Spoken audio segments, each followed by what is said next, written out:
Et toi, on t'appellera recherché. Ésaïe chapitre 62, verset 12. La grâce incomparable de Dieu est démontrée très clairement dans le fait que nous n'avons pas seulement été cherchés, mais recherchés. Un homme qui perd quelque chose dans la maison ne fait que chercher, ce qui est différent de rechercher.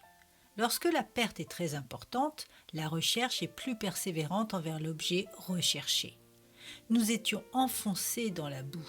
Nous étions comme des fragments d'or tombés dans un égout et des hommes se sont regroupés et se sont mis à inspecter très soigneusement le tas répugnant d'ordures et n'ont pas arrêté de remuer, fouiller et chercher dans le tas jusqu'à ce qu'ils aient trouvé le trésor perdu.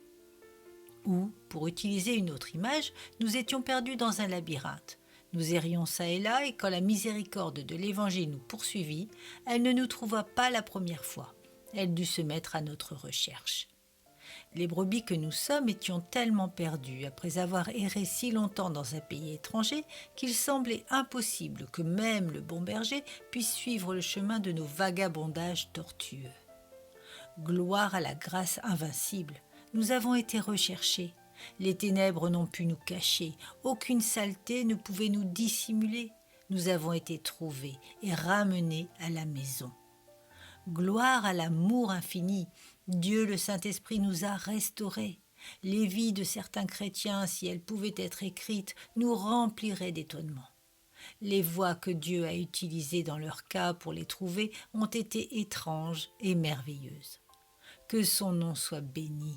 Il ne renonce jamais à la recherche jusqu'à ce que les élus soient efficacement trouvés. Ils ne sont pas un peuple cherché aujourd'hui et rejeté demain.